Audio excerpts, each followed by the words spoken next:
Yes, students, today we will discuss or we will start our second book, that is Snapshot.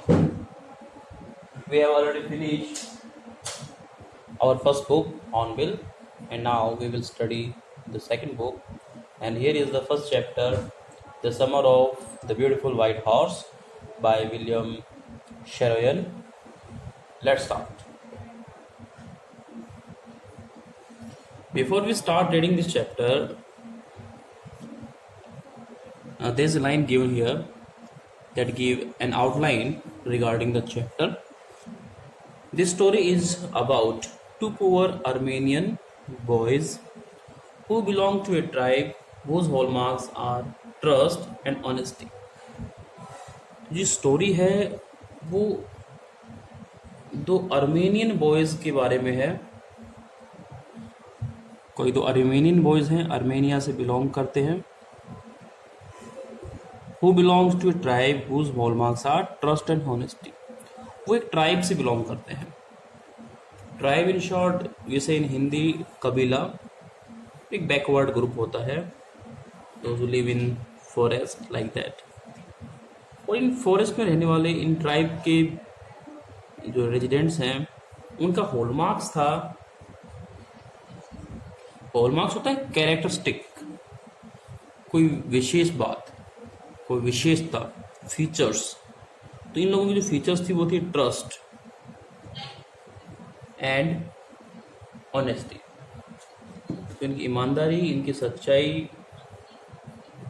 इनके hallmarks थे, characteristics थे। तो देखते हैं कि क्या स्टोरी है। स्टार्ट करते हैं। One day back there in the good old days when I was 9 and the world was full of every imaginable kind of magnificence. तो यहाँ पे जो नैरेटर है वो अपनी स्टोरी को डिस्क्राइब कर रहा है कि व्हेन आई वाज 9, कि जब मैं 9 वर्ष का था, when his age was 9 years. तो जब वो अपने बैक ईयर्स में देख रहा है अपने आप को, पुरानी यादें ताज़ा कर रहा है, मेमोरी जो नॉस्टैल्जिक मेमोरी होती है हमारी, उसके अकॉर्डिंग जब हम पीछे की चीज़ों के बारे में डिस्कस करते हैं, सोचते हैं, इमेजिन करते हैं, तो हम उसके बारे में कुछ अलग ही फीलिंग लेते हैं। तो ये जो नरेटर कहता है कि जब 9 ईयर ओल्ड था तो उस वक्त एक चाइल्ड के लिए, एक बच्चे के लिए जो वर्ल्ड था वो full of imaginable kind of magnificence. तो जो भी आप इमेजिन कर सकता है, एक बच्चा जो होता है बहुत इमेजिनेशन में रहता है। तो जितनी भी इमेजिनेशन कर सकते हो आप, उस एज में आप इमेजिन करने लायक वर्ल्ड था आपके लिए, जो कि मैग्निफिसेंस, बहुत फुल विद वंडरफुल थिंग्स, बहुत ही भी अद्भुत वंडरफुल थिंग्स से भरा हुआ था, शानदार चीज़ों से भरा हुआ था। And life was still a delightful and mysterious dream. और उस वक्त जो लाइफ थी वो एक डिलाइटफुल ड्रीम की तरह थी, फुल ऑफ हैप्पीनेस। डिलाइटफुल क्या होता है? फुल ऑफ हैप्पीनेस, खुशियों से भरे हुए एक सपने की तरह। मिस्टीरियस ड्रीम बताया गया इसे, फुल ऑफ मिस्ट्री, रहस्य से भरा हुआ कॉम्प्लिकेटेड लाइफ थी। हर रोज़ कुछ ना कुछ नई चीज़ डिस्कवर करते थे। तो लाइफ मिस्टीरियस होती है एक बचपन की। जब हम बड़े हो जाते हैं, खास तौर से अडल्ट हो जाते हैं और अपनी लाइफ को रिकलेक्ट करते हैं, पुरानी मेमोरीज़ को हम रिमेंबर करते हैं, तो हम इस तरह से अपने आप को डिलाइटफुल फील करते हैं। और आगे जो नेक्स्ट कहते हैं कि माई कज़न मुराद, अब इसे मुराद कहिए, माई cousin Murad who was considered crazy by everybody who knew him except me। तो यहाँ पे नैरेट बताता है कि मेरा जो कज़न है जिसका नाम मुराद है, उसे सब लोग कंसिडर करते हैं, मानते हैं ऐसा कि वो क्रेजी था। क्रेजी क्या होता है? एक्सेंट्रिक होता है। मैं लिख देता हूँ यहाँ पे ECCENTRIC। तो बहुत ही एक्सेंट्रिक व्यक्ति को हम क्रेजी बोलते हैं। सन की इनसे हिंदी। तो क्रेजी व्यक्ति था, तो हर आदमी जो भी उससे मिलता था उसे क्रेजी मानता था, सिवाय यानी एक्सेप्ट द नरेटर। नरेटर को छोड़ करके मी यूज किया, फर्स्ट पर्सन प्रोनाउन यूज किया हुआ है। तो he came to me, he came to my house at 4 in the morning। 4 in the morning, morning में 4 AM वो नरेटर घर पे पहुंचता है। And woke him up and got him up, woke up करता है, उसे जगाता है from A slip, tapping on the window of my room, और विंडो की रूम की विंडो पर टैपिंग करता है, काइंड ऑफ नॉकिंग, कि एक प्रकार से वो नॉक करता है, उसको नॉकिंग करता है और उसे जगाता है। आई jumped out of bed and looked out of the window. वो जो नैरेटर है वो जंप आउट करता है बेड से उठ खड़ा होता है, and look out of the window, और विंडो से बाहर की तरफ देखता है कि हु इज कॉलिंग, कौन कॉल कर रहा है, कौन टैपिंग कर रहा है।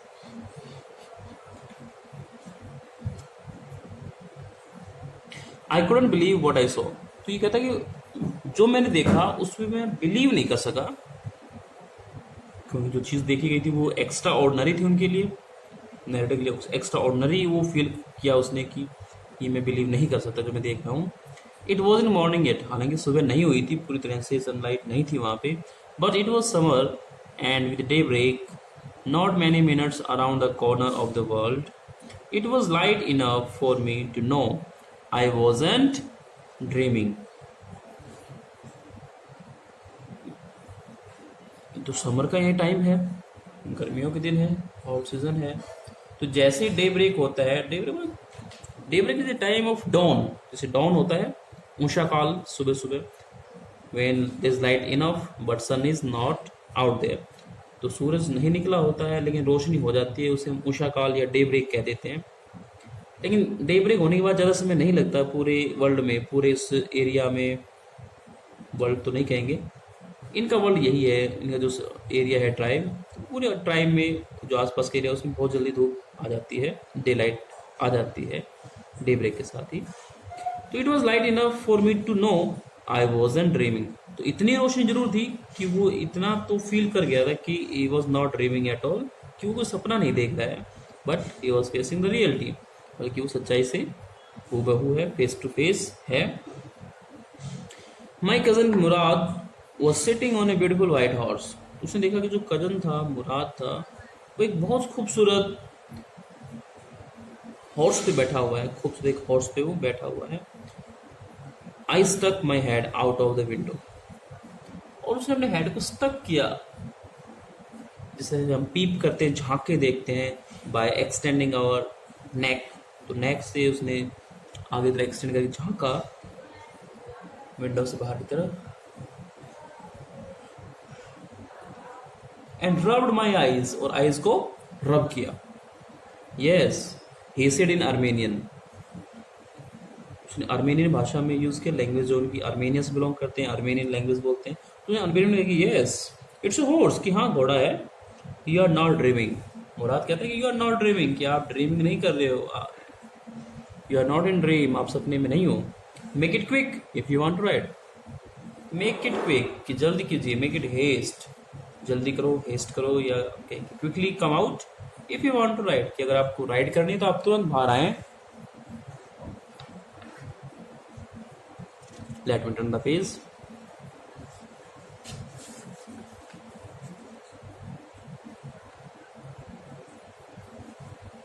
पेज नंबर सेकंड में हम लोग पढ़ रहे हैं, ये मैं टर्न द पेज आल्सो, आप भी पेज टर्न कर लीजिए।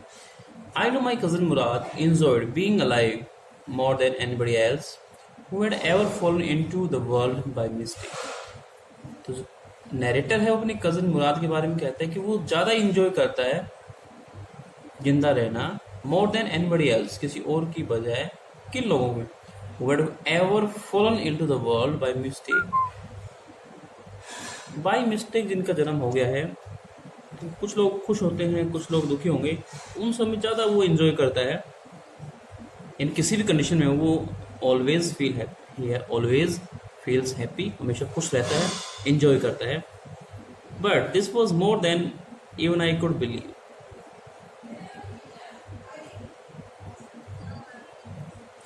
लेकिन जो एक घोड़े वाली बात है, it was more than even I could believe, तो उसे विश्वास नहीं हो रहा, विश्वास से परे की बात, आउट ऑफ हिज बिलीफ की बात है, कि विश्वास नहीं हो रहा कि घोड़ा भी उसके पास हो सकता है। In the first place my earliest memories had been memories of horses, कि पहली बात तो, जो फर्स्ट प्लेस की बात है, कि पहली बात तो ये कि हमारी जो अर्लीस्ट मेमोरी है, सबसे पुरानी जो यादें हैं, मेमोरीज हैं, had been memories of horses. तो सारी जो मेमोरीज है वो घोड़े के बारे में। एंड माई फर्स्ट लॉन्गिंग्स, और मेरी जो पहली डिज़ायर है, had been longings to ride. Longing क्या होती है? Desires.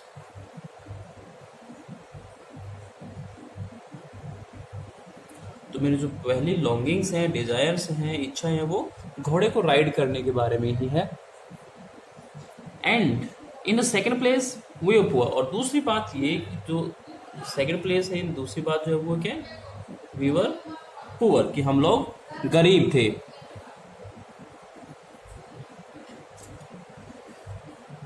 This was the part that wouldn't permit me to believe what I saw. तो ये वो हिस्सा है, ये वो पार्ट है जो उसे परमिट नहीं करता, अलाउ नहीं करता। कौन सा part?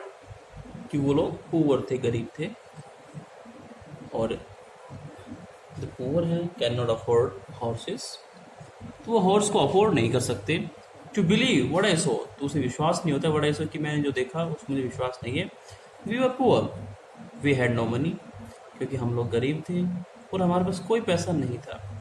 Our whole tribe was poverty stricken, और उनकी जो होल ट्राइब थी, पूरी जो ट्राइब थी, वो पॉवर्टी स्ट्रिकन है। पॉवर्टी स्ट्रिकन है, यानी they were in the state of poverty, गरीबी के मारे हुए हैं वो सभी लोग। Every branch of the Garoghlanian family was living in the most amazing and comical party in the world. तो जो ये फैमिली है, इसे ग्रोलेनियन नाम दिया गया है, ट्राइब का भी नाम हो सकता है।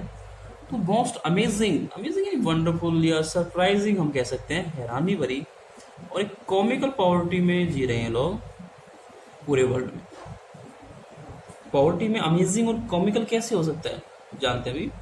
Nobody could understand where we ever got money enough to keep us with food in our bellies।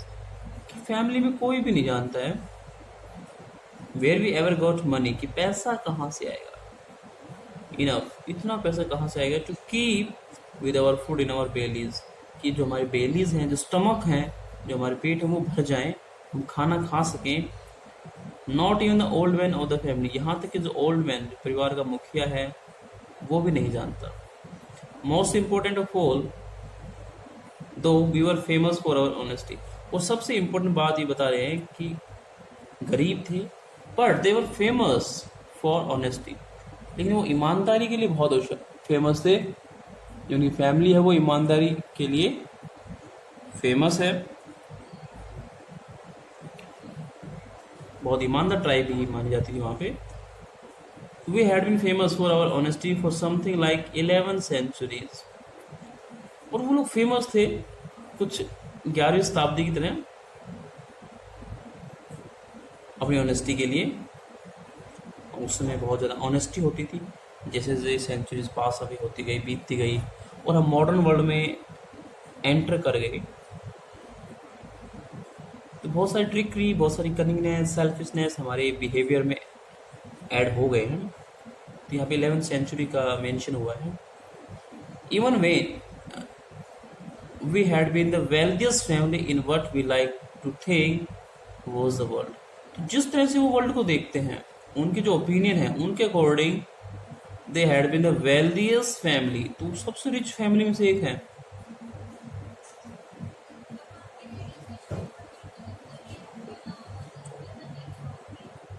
तो जिस तरह से हम उसको वर्ल्ड को देखते थे, ये ट्राइब के लोग, तो इतने इनोसेंट है कि ऑनेस्टी उनके लिए प्रायोरिटी थी, और प्रायोरिटी के मामले में वो टॉप पे थे, यानी वो वेल्थिएस्ट फैमिली थे, इस तरह से सबसे अमीर थे।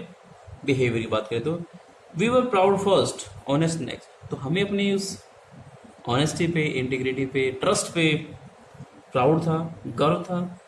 ऑनेस्ट भी वो थे, तो ऑनेस्टी सेकंड स्पॉट पे आती, तो प्राउड पहले, गर्व पहले, ईमानदारी बाद में। And after that we believe in right and wrong. और इसके बाद वो बिलीव करते हैं what is right and what is wrong. None of us would take advantage of anybody in the world. ये जो फैमिली है बहुत ही ऑनेस्ट फैमिली है, ट्रस्टफुल फैमिली है। वो फैमिली का कोई भी मेंबर किसी भी व्यक्ति का एडवांटेज नहीं लेते थे, उनका फ़ायदा नहीं उठाते थे, जो डिज़र्व करते उतना ही वो लेते थे, उससे फालतू वो नहीं डिज़र्व नहीं करते, वो चीज़ नहीं लेते थे। तो एडवांटेज होता है फ़ायदा, अनड्यू फेवर जो होता है उसे हम एडवांटेज बोलते हैं। किसी व्यक्ति का अनड्यू फेवर वो नहीं करते थे, फेवर नहीं लेते थे, एहसान भी नहीं लेते थे। लेट अलोन स्टील, तो चोरी की बात तो अलग ही रह गई, चोरी की बात तो उनके लिए अलग की बात है, वो किसी आदमी का एडवांटेज ही नहीं ले रहे, तो चोरी करने की बात तो लेट अलोन स्टील कहा गया है। बहुत अच्छा सेंटेंस है। Consequently even though I could see the horse, और कंसिक्वेंटली एज ए रिजल्ट, क्योंकि मुराद यहाँ पे आया हुआ है and he had horse, he was sitting on the back of a horse, घोड़े की पीठ पे वो बैठा हुआ है, तो as a result consequently even though I could see the horse, वो घोड़े को देख पा रहा था। इन सब बातों के बावजूद, फैमिली बैकग्राउंड हमने डिस्कस किया, उन सब बातों के बावजूद वो घोड़े को देख पा रहा था। सो मैग्निफिसेंट, और घोड़ा इतना मैग्निफिसेंट था, इतना शानदार था, वंडरफुल था। Even though I could smell it, कि मैं तो उसे स्मेल भी कर पा रहा था। घोड़े, हर एनिमल की अपनी एक स्मेल होती है, तो घोड़े को स्मेल भी कर पा रहा था। So lovely even though I could hear it breathing, कि इतना प्यारा घोड़ा था, इतना लवली हॉर्स था कि वो तो उसे ब्रीदिंग करते हुए भी सुन पा रहा था। He could hear it breathing, सांस लेते हुए भी वो सुन पा रहा था। So exciting I couldn't believe the horse, इतना एक्साइटिंग उसे लग रहा था, घोड़ा आप भी कह सकते हैं, या उसकी फीलिंग भी एक्साइटिंग हो सकती है। I couldn't believe the horse had anything to do with my cousin Mourad और विद मी और with any of the other members of our family. क्योंकि पुअर थे, they can not afford a horse, तो वो सोच रहे कि घोड़े का किसी से भी कुछ भी कनेक्शन नहीं हो सकता, neither with Mourad nor with me और with any member of the family, और ना ही किसी other member of the family में कोई कनेक्शन उस हॉर्स का हो सकता था। अस्लीप और अवेक, यानी व्हेन यू आर अस्लीप, सोते हुए भी या जागते हुए भी कोई कनेक्शन नहीं हो सकता। Because I knew my cousin Murad couldn't have bought the horse, क्योंकि मैं जानता था कि मेरा जो कजन मुराद है वो घोड़ा परचेज नहीं कर सकता, बॉट नहीं कर सकता, खरीद नहीं सकता है। And if he couldn't have bought it he must have stolen it, क्योंकि अगर मुराद ने घोड़ा चुराया नहीं है तो जरूर उसने उसको परचेज नहीं किया, तो जरूर उसने उसको चुरा लिया है। अभी हम बात करते हैं लेट अलोन स्टील, कि स्टीलिंग की बात ही अलग थी, चोरी नहीं करते थे लोग, और ये घोड़ा परचेज कर सकते नहीं है, घोड़ा साथ में है, तो जरूर उसने चुरा लिया है। And I refuse to believe it he had stolen it, और इस बात पे जो नैरेटर उसे बिलीव नहीं होता, वो विश्वास नहीं करता है कि उसने घोड़ा चुरा लिया होगा। No member of the Garoghlanian family, Garoghlanian जो फैमिली है, कुड बी ए थीफ, कि इस फैमिली का, इस ट्राइब का कोई भी आदमी चोर नहीं हो सकता, थीफ नहीं हो सकता था। ग्रोलियन फैमिली है, उस फैमिली का कोई भी आदमी चोर नहीं हो सकता था।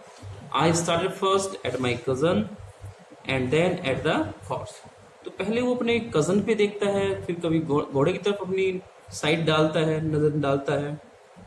There was a pious stillness, और इस समय के एक पायस स्टिलनेस, एक शांति थी, बहुत ही पवित्र, एक सैक्रेड सी शांति थी, पीस थी। पायस तो पवित्र, सैक्रेड कह सकते हैं हम लोग।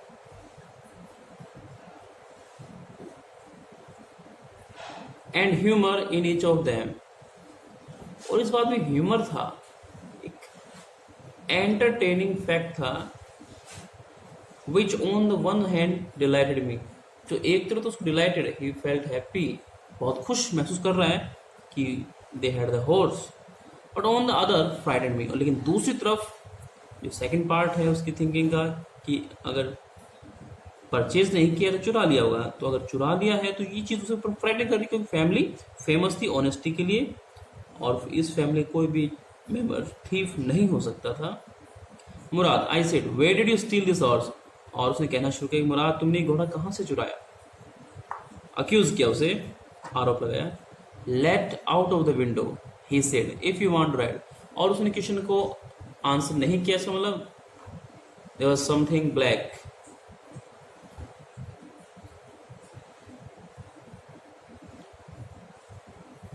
तो कहते leap out of the window, कि विंडो से लीप आउट, जंप कीजिए। If you want to ride, अगर जंप राइडिंग करनी है तो कूद करके आइए फटाफट। It was true then he had stolen, और इस बात में अब कोई दिक्कत नहीं थी, बात बिल्कुल ट्रू थी, क्लियर हो चुकी थी कि he had stolen the horse, उसने घोड़ा स्टोलन किया हुआ है, चुरा लिया है। There was no question about it, he had come to invite me to ride और नॉट एज आई चॉज, और वो मुझे इनवाइट करने आया है राइडिंग के लिए, राइडिंग करने के लिए वो मुझे इनवाइट करने आया है। और अब ये मेरी चॉइस को हमसे जो से कहते हैं चूज, चॉज, चॉजन, तो ये जो सेकंड फॉर्म में यूज किया कि मेरी चॉइस थी अब कि मैं राइड करता हूं या नहीं। फैक्ट क्लियर हो चुका था, he has stolen the horse. While it seemed to me stealing a horse for a ride was not the same thing as stealing something else, तो इनोसेंट फीलिंग है, बच्चा है छोटा, और सोचता है कि मेरे ख्याल से stealing a horse for a ride, कि राइडिंग के लिए घोड़ा चुरा लेना was not the same thing as stealing, तो समथिंग एल्स, कि कुछ चीज़ और चुराएं वो बात अलग है, वो चोरी कहलाएगी। लेकिन घोड़े को राइडिंग के लिए चुरा लिया है तो ये चोरी नहीं हो सकती। For all I knew may be it wasn't stealing at all, और जहाँ तक उसे लगता है कि शायद ये स्टीलिंग नहीं है, घोड़े को राइडिंग के लिए लेना किसी का चोरी नहीं कहलाता। If you are crazy about horses, specially अगर आप हॉर्सेस के बारे में क्रेजी हैं तो,